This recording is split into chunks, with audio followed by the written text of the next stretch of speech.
Okay, so magandang gabi po no, mga kapatid. Nandito po tayo ngayon sa gabi ating pag-aaral. Ano po, the Lord is my rock, my fortress, and my deliverer. So, marami sa ating mga Kristiyano nagkiklaim ng Panginoon ang ating sandigan, ang ating tagapagligtas. Ngunit tunay nga po ba? Totoo nga po ba ang Panginoon Diyos ang ating sinasandigan? Tunay nga po ba ng mga aral at salita ng Panginoong Hesus ay siniseryoso natin at pinamumuhay? Kuminsan po kasi sasabihin natin makikinig pero hindi naman pala nakikinig, susunod pero hindi naman pala sumusunod. So ngayon pong gabing ito, napakaganda po na sinabi ni David sa Psalm 31. Dito po papatunayan natin na ang Panginoon talagang ating sandigan. Panginoon ang ating pong tagapagligtas sa gabing ito. Kaya po mga kapatid, narito po ang ating pag-aaral sa gabing ito. Simulan po natin po sa Psalm chapter 31. Ito po, ang babasahin natin. Psalm 31. Dito po sa wikang English na aking hawak na Bible po sa gabing ito. Babasahin po natin. Tandaan po ninyo, samahan po ninyo sa inyong mga Biblia. Psalm chapter 31 po. Ayan, po, na tinatawag. Psalm 31. So dito po, makita natin sa may verse 3, ang pinaka-teksto natin sa verse 3. Ang sabi niya, "For thou art my rock and my fortress, therefore for thy name's sake, lead me and guide me." So makita po natin dito mga kapatid. Ano po? Then Psalm 31 po, depicts the ebb and flow of faith during a period of deep distress. Dito po, meron pong 3 main divisions Psalm 31. So, dito na natin itong Psalm 31. Dito po, makita natin yung pag-alon natin, pagdala natin sa pagdating po ng mga malalim na problema na dinadanak natin sa lahat. So, lahat po tayo may dinaranas ng mga problema, may hinarap tayo mga suliraning. Pero po dito makita natin ang 3 pong division na Psalm 31. Sa verse 1 to 8, pinakita po ni David, trustingly places his life in the Lord's hands. So dito po napakaganda po nito no? Ang pagbibigay mo ng buhay mo, pagkatiwala mo ang buhay mo sa Panginoong Diyos.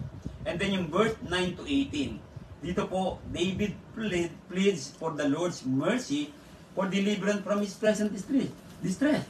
So titingnan niyo po mabuti. So nilagay mo na pinagkatiwala niya kanyang buhay, and then pagdating ng verse 9, napakahaba, 9 verses po. Sabi doon, nagtuto, humingi na po ng awa si David para po siya po ay matulungan ng Panginoon sa kanya pong mga suliranin, mga problema na distress na tinatawag. And then verse 19 to 24, ang pasasalamat naman po ni David. No po, at ang pag-anya pong ang kaligayahan, no po, para pong pagsasaya po niya sa kabutihan ng Panginoon Diyos. So ito po, punta tayo doon muna sa umpisa natin. No? Basahin natin hanggang verse 1 to 8. In you, O Lord, I put my trust. Let me never be ashamed. Deliver me in your righteousness. Bow down your ear to me. Deliver me speedily. Be my rock of refuge, a fortress of defense to save me. For you are my rock and my fortress. Therefore, for your name's sake, lead me and guide me. Pull me out of the net which they have secretly laid for me. For you are my strength. Into your hand I commit my spirit. You have redeemed me, O Lord God of truth. I have hated those who regard useless idols, but I trust in the Lord. I will be glad and rejoice in your mercy, for you have considered my trouble. You have known my soul in adversity, and have not shut me up into the hand of the enemy. You have set my feet in a wide place. So, tingnan sa verse 8 po, ang diyan kanina, sa first division po natin, David trust the Lord in his life. Po, pinagkatiwala niya ang kanyang buhay sa mga kamay ng Panginoon. So, tingnan natin. David declares his deliverance. Trust in God even in a time of severe trouble. So ito po yung dapat nating gayahin mga kapatid. We are also facing in a severe trouble. Ano po, may mga trouble din po tayo sa buhay natin. Sa buhay natin, gayahin po natin ang ginagawa po ni David. Sabi nga niya po, even in a time of severe trouble. And then, David pleads with Yahweh that he never be ashamed for placing his trust in him before his enemies and adversary. In our life, we have enemies and adversary. So number one, enemy natin spiritually is Satan. But there are some people who continue to allow themselves na paggamit sa demonyo. Nagpapagamit pa rin po sila, nagpapaalipin pa rin sila sa mga kampon ng Satanas. Kaya ito po ay nagiging kaaway natin. David knew that for God to desert his servant would reflect negatively upon God's righteousness. So, dito po, sa may Psalm chapter 5 verse 8, meron pong binanggit po si David. Sa Awit chapter 5 verse 8 po. Sabi niya po dito, lead me, O Lord, in thy righteousness, because of mine enemies, make my way straight before my face. So, may mga pagsubok na minsan, para bang sinusubok tayo na pumatol tayo sa mga kaaway natin. Pero kung titingnan niyo po, sabi dito, no, panalangin ng David, sabi niya, make thy way straight, sabi niya doon, before my face. Ipakita mo sa akin ang mga daan mo. So, verse 2. Sa verse 2, may sinabi doon si David, bow down your ear to me. So, nananalangin si David na, Lord, pakinggan mo ang aking panalangin. Iligtas mo ko, madalian mo ako iligtas. Maging ikaw ang aking batong panulukan o batong sandigan. Sabi niya, a fortress of defense to save me. Para bang ito yung isang barrier, no, haharang sa maging depensa ko.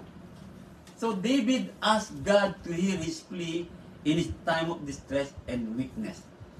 So kung minsan po sa buhay natin, meron tayong mga weaknesses. Pero dapat po marunong tayo magpakumbaba. Magpakumbaba tayo, na humingi tayo ng awa at tulong sa Panginoon. He prayed for the Lord to come quickly to his rescue. Why? Why David prayed for the Lord speedily, no, or quickly to rescue? Because he knows na baka mahulog siya, madala siya sa mga bagay na ito. Siya po ay matukso ng mga pumatol sa mga ganitong bagay o mawalan siya ng paniniwala o pananampalataya sa mga suliraning kanyang dinaranas. Kaya mga kapatid, manalangin tayo lagi sa Panginoon Diyos. Tingnan niyo po sinabi niya sa Psalm 69 verse 17. Babasahin ko po dito sa aking Bibliang hawak. Psalm 69 po, verse 17. Ang sabi po ni David dito, and hide not thy face from thy servant. Sabi niya, for I am in trouble. Sabi niya, hear me speedily. Painggan mo ako, Panginoon Diyos. Hindi niya ako inutusan ng Panginoon, kundi siya po ay nagmamakaawa. Painggan mo ako, Panginoon. Ito po yung naganda rito eh. No? Si David po is very humble. Ang karakter ni David, ang ganda po ng kanyang pagpapakumbaba. Kaya po, humingi siya ng tulong kaagad sa Panginoon. Bagamat siya ay hari, kaya niyang lipunin. Physically, kaya niyang lipunin ang kanyang mga kaaway. Pero, tingnan niyo po si David. Painggan mo ako, Panginoon Diyos. Sabi niya. At sa may Psalm 70 verse 1, ang sabi niya, make haste, O God, to deliver me. Make haste to help me, O Lord. So, he was in distress. So, every time David was in distress, so ito po ang dapat natin gawin eh. Lagi tayong humingi ng tulong sa Panginoon. Do not depend on your own strength. Or sabi nga ng Biblia, do not lean on your own understanding. So yun po isang bagay na makita natin dito sa napakagandang pagpapakumbaba at napakagandang pag-uugali ni David na dapat natin kilalanin. Kaya sabi ko nga po mga kapatid, kaya ito pong sinabi natin na my Lord is my rock, no, my fortress. Totoo po bang ang Panginoon ito ay inyong sandigan? O kuminsan, kiniklaim natin lahat ito eh.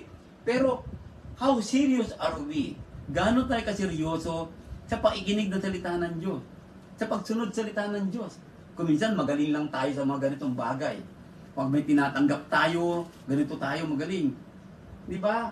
So, David trust fully in Yahweh's strength. So how? Sabi dito, gaano kalalim ang iyong pagtitiwala sa Panginoon, sa lakas ng Panginoon Diyos. Do you really believe that God kaya niyang lipunin ang lahat ng iyong kaaway? Kaya niyang ibigay sa iyo ang lahat ng bagay? Naalala niyo po yung para pag-aaral natin noong nakaraang Wednesday?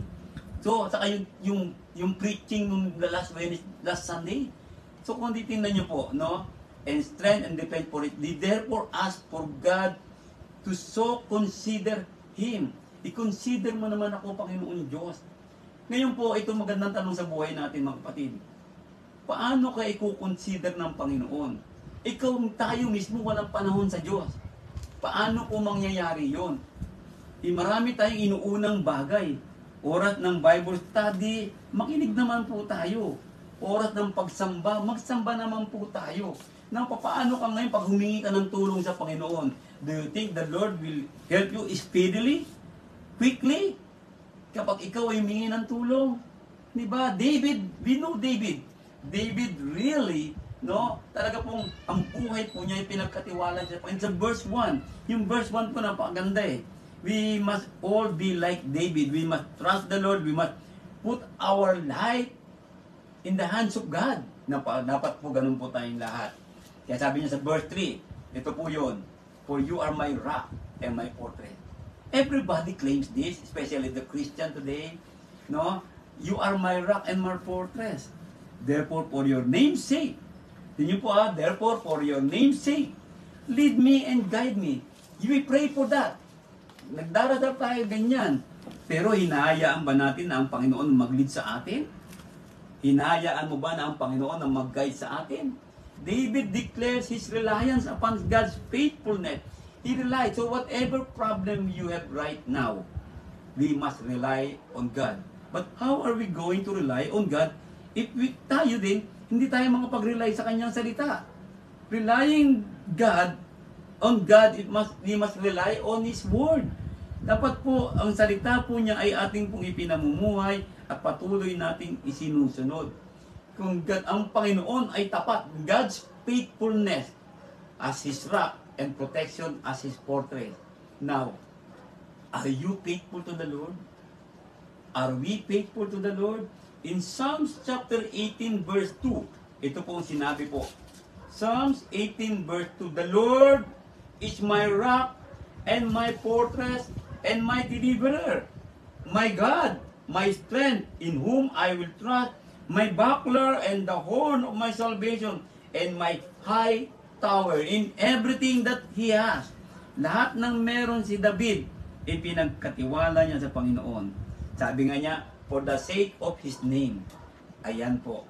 For the sake of His name, mga kapatid, sa pangalan ng Panginoon, kaya mo ba? Kaya mo bang seryosohin ang buhay mo? Kaya mo bang ibigay ang buhay mo sa Panginoon Diyos? Sa gabing ito, mga kapatid, ikaw ay mamulat. Mamulat tayo. Ibigay natin ang ating buhay sa Panginoon. Giving our life to God. God will deliver us from all kinds of trouble, and He will always guide us in every distress that we have sa buhay natin. Kaya po, makita niyo po, His self-revelation, David desired Yahweh to show Himself to be all that He had revealed Himself to be. The Lord, God, inireveal na po niya sa atin eh. God revealed everything that we need in this world. Sinulat na po lahat sa Biblia. Nireveal niya how much God loves us. Nireveal sa atin ng Diyos to eh. Nireveal sa atin ng Panginoon Diyos how much He cares for each one of us.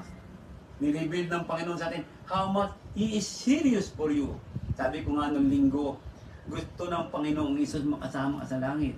Gusto ng Panginoon ma-receive mo lahat ng pagpapala. Gusto ng Panginoon matanggap mo ang kanyang pong gabay. Gusto ng Panginoon yun eh. Para sa iyo eh. Para sa atin. Ayan, no? Kakuntitin na natin. David is willing to follow God's instruction and guidance. Now, kapatid, are we willing po ba? Are we willing to follow God's instruction? Di ba? So, there are some professing magkaroon ng unity, magkaroon ng ganito. Pero, are we willing to follow God's instruction? If we are willing to follow God's instruction, we are going to accept our mistakes. We must humble ourselves to accept all our sins and repent for it. Dapat po ganoon. So, ngayon, papaano mo magiging rock and fortress ang Panginoon Diyos kung hindi ka namang willing sa kanyang mga instruction? God instruction and guidance. Here in Psalms 25 verse 5. Sabihin po natin. Psalm 25 verse 5. Ang sabi niya, lead me in thy truth and teach me, for thou art the God of my salvation. On thee do I wait all the day. Pansin niyo po, David knows how to meditate the word of God. Sabi niya dito, sabi niya, do I wait all the day, buong araw. So tinabi niya dito, lead me the truth. Tingnan niyo po, yung sinabi nga ng Panginoong Jesus, I am the way, the truth, and the life. So dapat po yan ang nasa buhay natin eh. Dapat po si Jesus ang nasa buhay mo. Dapat po si Jesus ang daan mo. Dapat po si Jesus ang buhay mo. So yun po yung sinasabi po. And to be able to do that, para po mangyari po yun, dapat we must willing to follow God's instruction and guidance. Sabi niya sa verse 9, Psalm 25 verse 9, sabi niya po, the meek will He guide in judgment. Pansinin niyo mabuti, ang mapagkumbaba ay guide po niya sa judgment. And the meek will He teach His way. Tingnan niyo po, tuturuan niya pa ng daan ang mga mapagkumbaba. So, paano ngayon? Sinasabi mo na, alam mo salita ng Diyos. Paano mo nasabihin ngayon na sumusunod ka salita ng Diyos? Eh, hindi ka marunong magpakumbaba. Di ba? Kaya nga pala sinabi ng Biblia ni Santiago na accept the word of God in meekness, na may pagpapakumbaba. So ito po yun eh.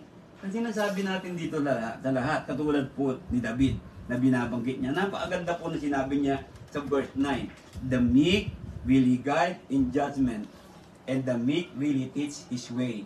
If you want to know the way of God, we must always be humble. Magpakumbaba po tayo mga kapatid. Tandaan po ninyo, you will never attain on any kind, kung ano man ang gusto mong mangyari kung walang pagpapakumbabayan sa buhay natin. Po, sabi niya, sa Awit chapter 139 verse 24, Psalm 139 verse 4, anong bumabagabag? Psalm chapter 139 verse 24. Hanapin natin po mga kapatid. Ayan. Nasa book of Psalms po tayo. Maganda po kasi. Psalm 139 verse 24. Ano po? Hindi natawag. And see, if there be any wicked way in me, ganda, and lead me in the way everlasting. Ayan. So, tingnan niyo po the meekness of David. At tingnan mo kung may pang mga iba pang kasamaan sa aking daan. Tingnan niyo po ang sinasabi. So, napakaganda po na binabanggit po. And in verse 4 and 5 ng Psalms 31, pull me out of the net which they have secretly laid for me. Tingnan niyo po yun. Diba? Sabi niya, alisin mo ako doon sa mga nagbabanta sa akin. Eh, paano kung ikaw yung nagbabanta? Paano ikaw yung net? Dapat tayo, sabi niya, alisin mo ako sa net, sa silo. Eh, paano kung ikaw yung naninilo? Yung mangyayari. Paano mo sabihin ngayon, siya ang lakas mo? You claim, we claim, na ang Diyos ang lakas natin. Totoo nga po ba? Kung ang Diyos ang lakas natin, naroon po yung pagpapakumbaba at pagtanggap ng mga kamalian natin. At ito'y willing tayo magbago. Kahit na po tayo ay tingin na bumaba tayo. Kailangan pong bumaba tayo eh. Kuminsan kasi, ang problema kasi, ego. Ayaw nating bumaba. Yun po ang nangyayari. Kaya kuminsan nagkakaroon tayo na rin ng problema. Parang lalo lumalaki ang problema. Bakit? Kasi hindi mo sinusunod si God. binabaliwala mo ang Diyos. Mas inuuna mo yung ganito, ganyan, mga bagay na ganito. Hindi ba? Uunahin mo pa yung imbit na pagsamba ka, unahin mo ganito, imbit na mag-Bible study ka, unahin mo ganitong bagay. So, lalo ka magkakaproblema. Kasi, pag hingi mo ng tulong kay God, at that moment, paano kanya maririnig? Paano kanya tutulungan? Eh siya mismo, di binabaliwala mo. Into your hand, I commit my spirit. Tingnan niyo po, yung spirit po dito, yung buhay niya, ito po yung paghinga ng Panginoon Diyos. Ano po? You have redeemed me, O Lord God of truth. Ayan. Si David asked that God rescue him from his enemies who are compared to hunters or fowlers trying to catch him in their net. Tingnan niyo po, humingi siya ng rescue. So ganun po tayo pag may problema tayo mga kapatid. Let us God ask for His rescue. Nararamdaman po natin kung minsan, katulad po ng mga nagsisikap nating buhay na meron ikaw na yung gumawa ng mabuti, ikaw pa yung pagbibintangan. Alam mo, yung salitang sinasaksak patalikod, yun po yun yung mga kaaway, umaaway sa atin. Pero dapat po marunong tayo niyan. Hayaan natin ang Panginoon. Hayaan natin ang Panginoon Diyos ang gumawa ng mga bagay nito. Humingi lang tayo ng rescue. Lord, help me. Rescue me, O Lord God. In Psalm 25 verse 15, basahin po natin mga kapatid.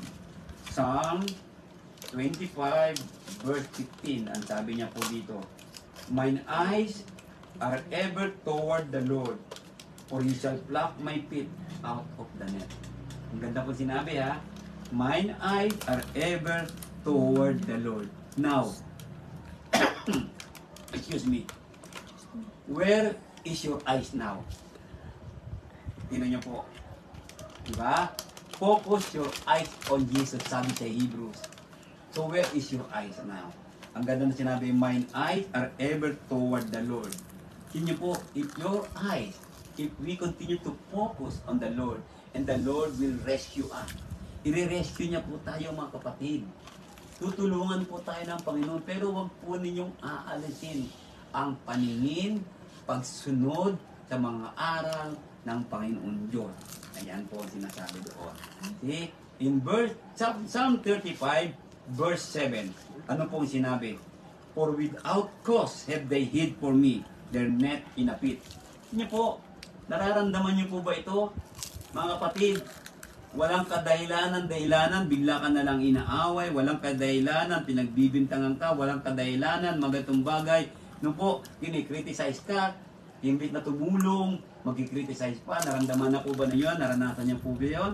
Ito po yung nangyayari, sinabi ni David dito sa ating ngayon, sabi niya, which without cause they have dig for my soul.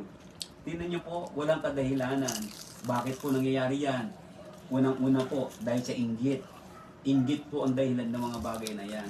Pero anong ginawa ni David? Pinagkakatiwala niya sa Diyos.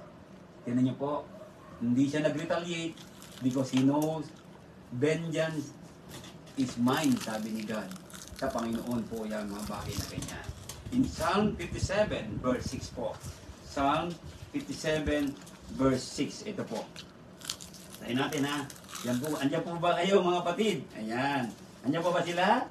Psalm 57 verse 6. Ayan. They have prepared, ayun. They have prepared a net for my steps. My soul is bowed down. They have dig a pit before me. Into the midst whereof they are fallen themselves. Tignan niyo po. Sa kanila pong paggawa ng mga panganib, sila po mismo ang malalaglag sa panganib. Tandaan niyo po yan mga kapatid. Hayaan lang natin. Ang ganda na sinabi niya po dito di ba? Naganda sila ng mga ganito, pero sila din po ang mismo malalaglag sa ganyan. Pero ang ginawa po si David, ano ginawa ni David? My soul is bowed down. Tingnan po, ano ibig sabihin nun? David trust the Lord and David humble himself. At yung mga nagpaplano ng masama, sila din po ang maapektuhan yan. Tandaan niyo po mga kapatid. Yan ang maganda rin sa sinabi, narinig natin sa sinabi ng Panginoon Diyos ngayon sa gabing ito. Naunawaan po na. Yan po, yan sabi sa Awit chapter 124 verse 7, Our soul is escaped as a bird out of the snare of the fowler. The snare is broken and we are escaped. See, iniligtas na tayo eh. So, kung titignan nyo po, nasa kuko tayo ng lawin. Pero, kung titignan natin, iniligtas tayo ng Panginoon. Sa kuko ng kadiliman, iniligtas tayo ng Panginoon Diyos. Kung patuloy lang po tayo, sabi nga nila, if we continue to bow down, if we continue to obey, if we continue to follow His instruction, kung titingnan natin mga kapatid, David does not rely upon his own strength. Hindi. But to God. Ako yung ministro, ako yung ganito, ako yung matapang. Ganyan. Ay, naku, hindi po ganun si David. Nagpakumbaba. He just keep quiet. He just pray to the Lord. Yan po, napakaganda pong attitude yan, mga kapatid. Diba? David confesses his hope in the Lord as his Redeemer by committing his spirit into God's hand. Sa Luke chapter 23, verse 46, sinabi po ng Panginoong Yesus. Tingnan po natin. Luke chapter 23, verse 46 po. Samahan niyo po akong basa mga kapatid. Luke 23, verse 46. Ito po sinabi. Yan. Ang sabi niya po, verse 46 po, sabi niya, and when Jesus had cried with loud voice, He said, Father, into my hands I commend my spirit. One of the 7 last words ng Panginoon. And in having said thus, He gave up the ghost. Tingnan niyo po, ano pong ibig sabihin natin ito? Dapat po hanggang sa kamatayan. Kaya para sinabi sa atin, be faithful until death. Unto death. Maging tapat po tayo. I-commend natin ang buhay natin sa Panginoon hanggang kamatayan po. Huwag kayong hihiwalay, huwag tayong hihiwalay sa Panginoon. Ano man ang problema mo, ano man ang distress mo, sino man ang umaaway sa'yo, ipagkatiwala mo lang sa Panginoon yan. Just leave it to the Lord. Ibigay mo kay God lahat ng mga bagay na ganyan, no? Nung sinasabi doon. Sabi niya, bilang kanyang tagapagligtas, Redeemer. Ayan. Ano po? Na binabanggit doon. Kaya sabi niya, in verse, now punta tayo sa verses. Psalm 31, verse 6 po. Doon tayo sa verses ng Psalm 31 na po. Psalm 31, verse, I have hated those who regard useless idols, but I trust in the Lord. So dito pinakita naman ni David na para bang I have hated those who regard useless idols. Galit po siya doon. Ano pong ibig sabihin nito? In order to stand upon God's strength and to be protected by His deliverance, one must stand with God. Anong ibig sabihin nun? Ano po, di ba? Ang sabi doon, contend for the truth. Ano po, panindigan natin ang katotohanan mga kapatid. Kung gusto mong makamit ang lakas at maprotektahan ka ng Panginoon at ikaw ay maligtas, pagpanindigan mo ang katotohanan. Hindi pwede yung magiging tinatawag natin na sala sa lamig, sala sa init eh. So kung ano po yung totoo, doon tayo. Hindi po natin pwede maging mag-compromise ang katotohanan kailanman mga kapatid. Hindi po pwede. Kaya ba, dapat po, huwag tayong kakampi doon sa gumawa ng kasamaan. Although pinapapatawarin sila, pagdarasel sila, pero huwag tayong makikiayon. We must not have fellowship with them. And ang linaw po ng alagay doon, especially to those who create ng division, di ba? Ang utos po ng Panginoon Diyos, ang katotohanan po, expose them, do not have fellowship with them. Ayaw na magbago eh. Ayaw magpakumbaba. Pero pray for them. Yung po yung sinasabi doon ng Panginoon. But we must stand for the truth. So dapat po, lalo-lalo na po mga ngaral, mga magtuturo po. Kung alam po natin lahat yan, dapat po we need to stand for the truth. Kahit po tayo mga kapatiran, hindi po ba kakampi tayo kay ganito, kakampi tayo sa ganyan. Hindi, kumampi lang po tayo sa katotohanan mga kapatid. Kaya nga kung gusto mo maramdaman ang lakas, maprotektahan ka ng Panginoon, ang kaligtasan ng Panginoon, one must stand with God against that which is evil. Kahit na po siya ay kaibigan mo pa, kahit na po siya ay preacher niyo pa, kahit po siya ay ministro mo pa, pero kung siya naman po ay namamali, huwag po tayong kumampi. Kaya po hindi natin ma-attain ng pagkakaisa eh. Yan po nangyayari po talaga eh. Hindi ba?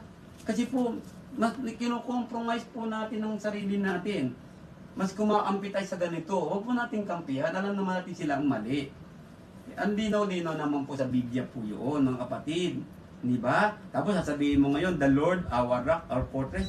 How come na si God ang rock at fortress mo kung hindi ka marunong magpakumbaba? At kung kumakampi ka sa mga gumagawa ng kasalanan o gumawa ng kasalanan na ayaw magbago, pinaninindigan ang mali. Hindi po ba mga kapatid, siguro naman po naunawaan ninyo ko rin anong sinasabi ko. Kasi naunawaan ko po sinasabi ng Diyos. Sa Psalm 24 verse 4, ano po sinabi po? Psalm 24 verse, lahat naman po tayo maunawaan na sinabi sa Panginoon Diyos, di ba? Ang linaw-linaw naman po yun. Hindi natin kailangang interpret. Yung unawain lang po natin. At yun ang palang pangunawa natin lahat. Ano po? Psalm 24 verse 4, He that hath clean hands and a pure heart, who hath not lifted up his soul unto vanity, nor sworn deceitfully. Ang linaw po, mga kapatid. Tingnan niyo po. Sa wikang Tagalog, basahin ko po sa wikang Tagalog po ito ha. Psalm 24 verse 4, mga kapatid, basahin natin. Psalm 24 verse 4, hanapin ko sa Tagalog po. So, tingnan niyo po mga kapatid, sana po naririnig ito ng lahat ng pangkalahatan. Ano po? Psalm 24 verse 4. Now, kung gusto po natin talaga po na ma-attain po ang pagkakaisa, ma-attain po ang mga bagay na ganito, tingnan niyo po sinabi, ano po, siyang may malinis na mga kamay at may dalisay na puso. Pansinin niyo po mabuti yon, na hindi nagmataas ang kanyang kaluluwa sa walang kabuluhan at hindi sumumpa na may kabulaanan.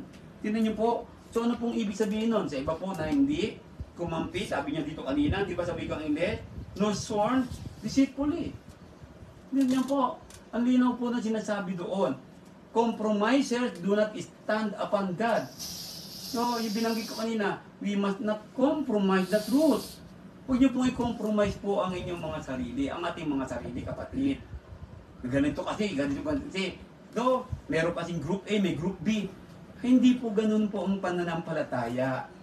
Di ba? Hindi po magkakaroon ng group A, group B kung wala pong nagko-compromise sa atin. Dapat we must know what is wrong and we must stand for the truth. Yan po ang katotohanan mga kapatid. Yan po. Ang sabi niya, nor trust in His provision. Sabi doon. Diba? Do not compromise, do not stand upon God, nor trust in His provision, but rather manifest a lack of faith in God. Yun po yun. Mga compromisers po yan. Mga kino-compromise. Parang lumalabas po, lack of faith. Huwag mo sabihin malakas ang pananampalataya mo ngayon. Diba? Kaya lack of faith po. David proclaims his undivided trust in the Lord. Sino niyo po? David proclaimed his undivided trust in the Lord. That's why sabi ni David's verse, I have hated those who regard useless idols. But I trust in the Lord. Sa Panginoon ako. Sa Panginoon lang ako. Yan. No? Alam naman natin yung Matthew chapter 6 verse 19 to 33 kung babasahin po natin lahat yan. Mga kapatid. No? Punta po tayo sa verse 7. I have hated those who regard useless idols, but I trust in the Lord. Sabi doon. Verse 7. Psalm 31, no, verse 7, anong sabi niya doon? Verse 7 po, mali po ang type ko dito. Yan, verse 7 po. I will be glad and rejoice in thy mercy. Ang awa ng Panginoon. For thou hast considered my trouble, thou hast known my soul in adversity. Alam ng Panginoon po ang mga suliranan ng mga problema natin, kapatid. Alam po ng Panginoon, yes.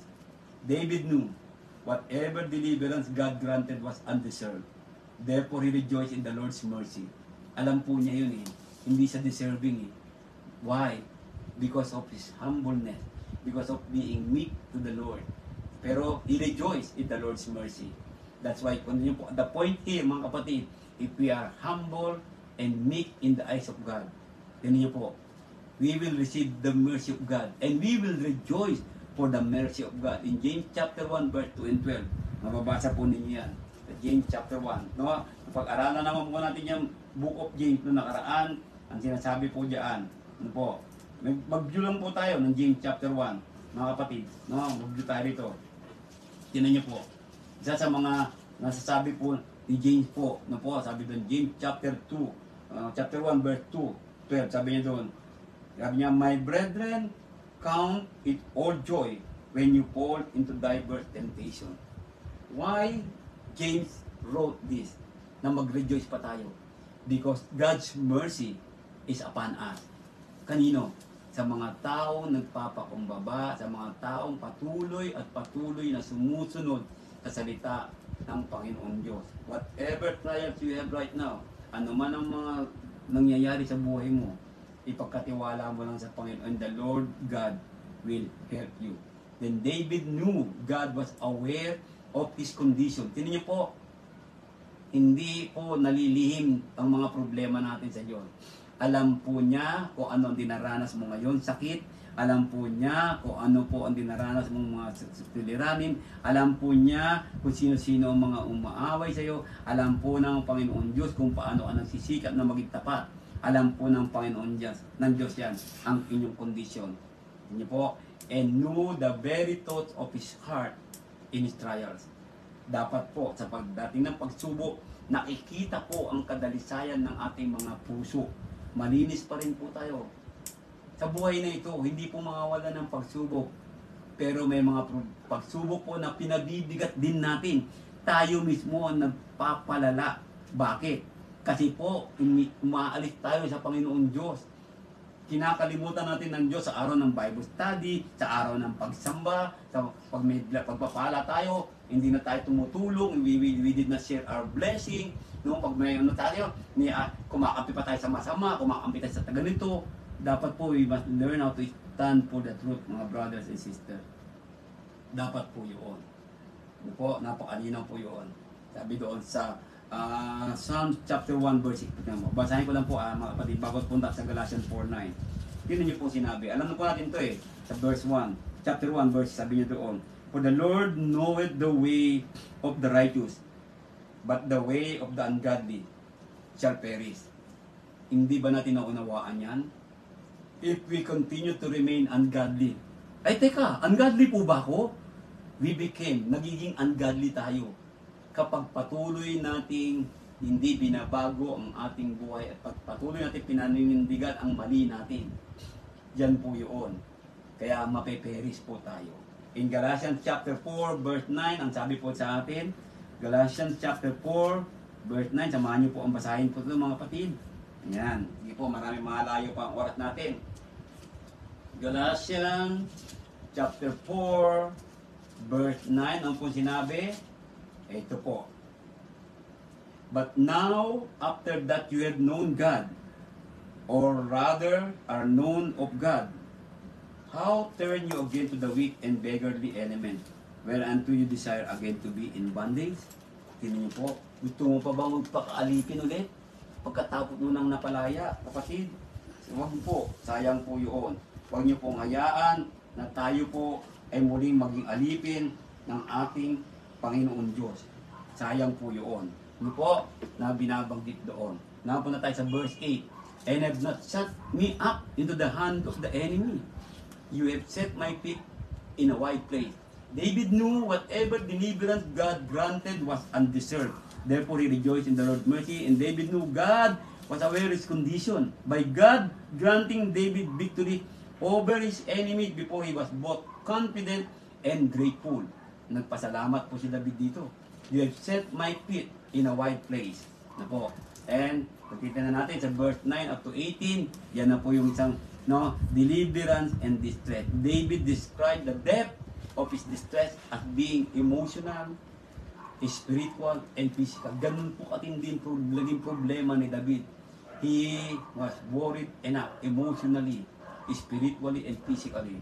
Kaya sabi po niya, maawa ka sa akin, O Panginoon, sapagkat ako'y nasa kahirapan, ang aking mata ay namumugto sa kapanglawan. Oo, ang aking kaluluwa at aking katawan. Sapagkat ang aking buhay ay napupugnaw ng kapanglawan at ang aking mga taon ay sa pagbubuntong hininga. Ang aking lakas ay nanglulupaypay dahil sa aking kasamaan at ang aking mga buto ay nangangatog. Pansinin po ninyo sa verse 10. No po, David humble himself that he accepted. He accept ang kanyang pong mga kasamaan, ang kanyang kasalanan. Ito po dapat po we must accept and repent for all the sins that we have right now. Sa buhay mo ngayon. Ano po, napakalalim po na naging problema po ni David. Suliranin po niya. Tayo po kaya, sasabihin natin, hindi, wala namang problema, bababaw. Hindi po. Lahat po dapat i-take natin emotionally, spiritually, at physically ang mga problema natin dahil po kaligtasan po ng kaluluwa natin ang nakasagana sa lalay dito. Kaya sabi niya, he reiterates his total dependence upon God's mercy, yung awa ng Diyos. So, he knows he deserves the suffering. Na nararamdaman niya. Maawa ka sa akin, sabi nga niya doon. Sabi niya, pansinin niyo po, dahil sa aking kasamaan. Ito po yung dapat natin malaman eh. Ano po? See, David feels totally isolated. Enemies hold him in disdain. Neighbors avoid him. He's forgotten. A broken vessel never to rise again. Naramdaman po ba ninyo para bang nag-iisa na lang kayo? Sa oras ng iyong problema, sa oras ng iyong mga bagay na nangyayari sa kalungkot at sa buhay mo, huwag mo isipin na nag-iisa ka. Although nararamdaman mo yan physically, emotionally, nararamdaman mo yan, but spiritually, you are not alone. Hindi ka nag-iisa. Tandaan niyo, kaya sabi sa verse 11, I am a reproach among all my enemies. Tignan niyo po, he accepted it, but especially among my neighbors, and am repulsive to my acquaintances. So, di na, wala na siya. Parang feeling niya. Those who see me outside flee from me. Nilalayuan po siya. I am forgotten like a dead man out of mind. Nararamdaman po ni David yan. Emotionally, nararamdaman po niya. Feeling po niya yun. Ganon din po minsan tayo. Pero dapat po sa mga pagkakataong ito, dapat po naaalala natin ang Diyos. We must depend on God. Andun po yung pagbabagong buhay natin.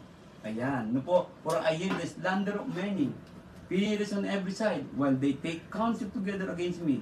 They scheme to take away my life. Ayan, no po, in the midst of all his trouble, David again declared his trust in God. So, from problema yun, patuloy po niya sinabi na nagtitiwala ako sa iyo, Panginoon Diyos. So, look at the faith of David. He trusts in God.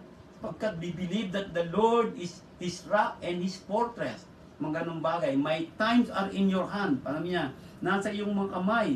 Ligtas mo ako mula sa kamay ng aking mga kaaway at mula doon sa mga nagpe-persecute sa akin. No? Make your face shine upon your servant. Save me for your mercy's sake. Sabi niyo po, ang pagpapakumbaba niya sa iyong awa. That's why we need to ask for the mercy of God, mga brothers and kapatid. Brothers and sisters po, we continue to ask for the mercy of God. Because of His mercy, God will save each one of us. Ililigtas po tayo, mga kapatid. David could not bear the thought of falling to the hands of enemies. No, hindi niya maubos maisip, paano kung managdag ako dito? Paano kung bumigay ako? But as for me, I trust in you, O Lord. I say, you are my God. My times are in your hand. Deliver me from the hand of my enemies and from those who persecute. Make your face shine upon your servant. Save me for your mercy's sake. Yan po ang magandang binitawan ni David doon hanggang verse 16.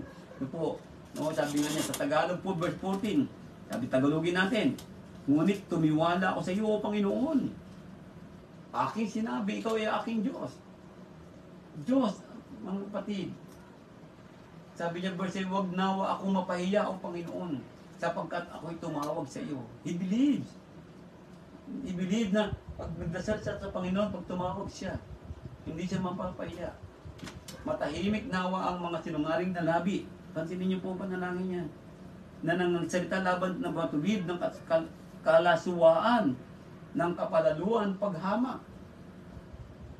Kaya po, dapat wala sa bibig natin yung verse 18, wala sa buhay natin yung verse 18. Dahil po, darating ang oras, patatahimikin ka ng Diyos. Sa buhay natin ganyan. David again appealed to God's righteousness. David asked for those who are God's enemy to be the one ashamed. Sila ang mahiya. No? Verse 18, matahimik nawa ang mga sinungaling na labi. Ganda na sinabi ng Panginoon Diyos.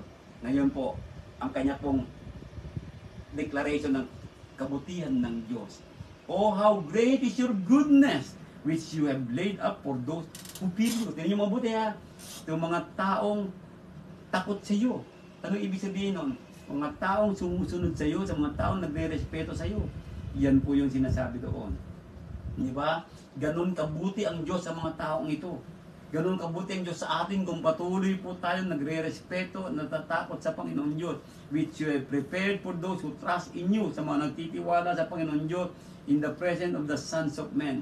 Sa harap ng mga taong ito, makita nila, no? At hindi tayo pababayaan ng Panginoon Diyos kung tayo daw po ay patuloy na nagtakot na may pagsunod sa Panginoon. Hindi yung takot na takot, hindi po yun ang ibig sabihin. Fear is respect, no? Patuloy na pag-obedient to the Lord. Yun po ang fear na tinatawag dito. Yun po na binabanggit. Kaya sa buhay natin mga kapatid, David found security in the secret place of God's presence. How about you, brothers and sisters? Have you found the security in the secret place of God's presence? You will say yes. Now, paano mo ipinamumuhay ang kanyang mga salita? Sa buhay natin, you shall hide them in the secret place of your presence from the plots of men. You shall keep them secretly in a pavilion from the strife of tongue.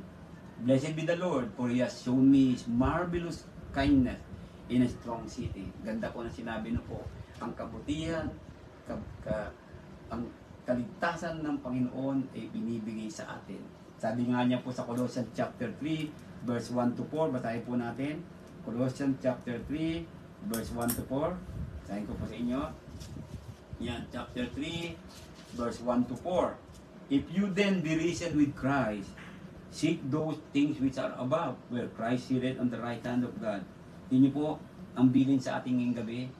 Kung gusto natin maramdaman ang marvelous kindness, ang security ng Panginoon Diyos. Sabi niya, set your affection on things above, not on things on the earth. For you are dead, and your life is hid with Christ in God. When Christ, who is your life, shall appear, then shall you also appear with Him in glory. Mga kapatid, ano pong ibig sabihin niyan? Kung ang buhay mo ay na kay Kristo, pagdating ni Kristo, tiyak na kaligtasan. Kapatid, seryosohin natin, katulad sinabi ko, seryosohin natin ang kanyang mga aral, ang mga salitang ito. Sabi niya doon, sa verse 20, you shall hide them in the secret place. Sabi niya doon. Nabasa natin kanina doon. Yet, when David cried out to God, he was confident God heard him. Are you confident enough na narinig ka ng Diyos? Sasabihin mo, oo. But being confident, dapat nandoon po ang pagsunod, pagpapakumbaba, at pagpalo sa mga instruction at pag-focus ng ating mga paningin sa Panginoong lamang. Yan po yun. Ano po? David encouraged us to love the Lord for His preserve the faithful. Hindi po, do you love God? Yes, sasabihin mo ganoon. Mahal mo ang Diyos. How deep you love God?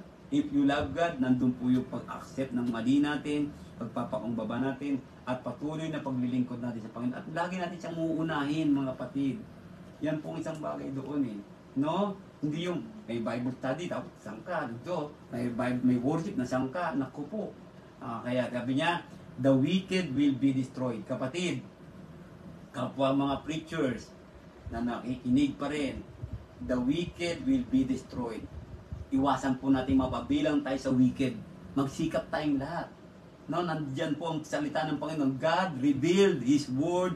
God revealed His love. God revealed the way, the truth, and the light. God revealed salvation through this word. Sa pansalita po niya, sabi ng Panginoon ni David, for I said in my haste, I am cut off from before your eye. Nevertheless, you heard the voice of my supplication when I cried out to you. Ang sabi ni Pedro, cast all your cares upon Him. Magdasal ka. Pray without ceasing. No, the prayer of the righteous man availeth much. All love the Lord, all you His saints, for the Lord preserved the faithful and fully repaid the proud person. Pasin niyo mabuti, take note. Verse 23, no? And fully repaid the proud person. Anong ibig sabihin ng proud person? Yung mga inuuna ibang bagay sa Panginoon. Nagmamalaki na tayo niyan, kapatid. Kala mo hindi? See, the moment na unahin mong ibang bagay sa Panginoon, nagmamalaki ka na niyan. Huwag mo sabihin, hindi, yan po ang katotohanan. Kasi kung sabihin mo, nagmapakumbaba ka, uunahin mo lagi yung Panginoon. Uunahin mo ang kanyang mga salita. Paninindigan mo ang katotohanan. At hindi ka kakakampi o hindi mo i-compromise ang katotohanan sa buhay mo. Yun po ang ibig sabihin noon. Kaya, pag tayo po ay patuloy na ganun na ugali, and fully repay the proud person, kasama tayo doon. Saan? The wicked will be destroyed. Po, Sa gabing ito, napakaganda po ng ating pinag-aaral. Kaya sabi niya, verse 20 po, sa huling-huli, be of good courage, and he shall strengthen your heart, all you hope in the Lord. Yan, ganda po. Ano po? All you hope in the Lord. Lahat ng umaasa sa Panginoon Diyos. Ano po? Maging matapang lang po. Katulad po ng daily Bible verse natin kanina, ano po? Maging malakas at maging matapang tayo. Be strong and courageous, sabi ni Joshua kanina po na ating pong Bible verse. And he shall strengthen your heart. Tingnan niyo po, andiyan po yung encouragement ni God sa iyo. Po, kung nagda-doubt ka, kapatid, andito ang salita ng Diyos. All you hope in the Lord. Hoping in the Lord is what? Trusting the Lord, contending for the truth, obeying God's word, follow His commandment and instruction, and be humble. Accept our mistakes. And the Lord will strengthen our heart. Sa gabing ito, mga kapatid, kayo'y maging mapagpigil, sabi ni Pedro. Kayo'y maging mga puyat. Ang inyong kalaban na dyablo na gaya ng liyog umuungal ay gumagala na umahanap na masisila niya. Ilang beses na natin nabasa ito. 1 Peter chapter 5 verse 8 hanggang 11. Alam natin lahat yan. Alam natin lahat yan eh. Alam natin ang dyablo ay nandyan sa tabi natin, umiikot-ikot. Pero bakit? Hindi tayo nag-iingat. Kapatid, sa gabing ito, sa ating pag-aaral, sana po maunawaan natin ngayon ano ang ibig sabihin ng Lord, our rock, and our fortress. Tandaan natin, ang Psalm 31, pinagsatin ang pagganon ng buhay natin, the ebb and flow of faith during a period of deep distress. At yung tatlo po na division niyan, David trustingly placed his life in the Lord's hand, verse 1 to 8. Verse 9 to 18, David pleaded for the Lord's mercy that he be delivered from his present distress. And ang pangatlong division, David gratefully celebrated of God's goodness. Yan po ang ating mga napag-aralan sa gabing ito. Kaya po, when we are in distress, we need to trust. We need to plead for Lord's mercy. And we need to do it. Maging magpasalamat tayo sa Panginoon Diyos sa buhay natin. Sa gabing ito, sa Psalm chapter 31, na tinuro sa atin ng Panginoon Diyos, ay napakaganda po. I hope i-share po ninyo ito at sana po, ito po ay seryosohin na natin ang ating buhay. Mga kapatid, tandaan ninyo, talaga mo, ibigay mo ang buhay mo sa Diyos. Hindi kanya pababayaan. Do not compromise the truth. Huwag kang kumampi. At kung nais natin magkaisa, sa katotohanan lang po tayo kumampi. Mga kapatid, at kung nais mong pagpalain ka ng Diyos, maibsan ang problema mo, unahin mo lagi ang Diyos. Kaya kung ikaw ay nakikinig at hindi ka pa nagiging nakakasunod sa salita ng Panginoon, it's about time sumunod na at magbago na tayo. Ang ating last verse po, if then you were raised with Christ, seek those things which are above, where Christ is sitting at the right hand of God. Set your mind on things above, not on things on earth. For you died, and your life is hidden with Christ in God.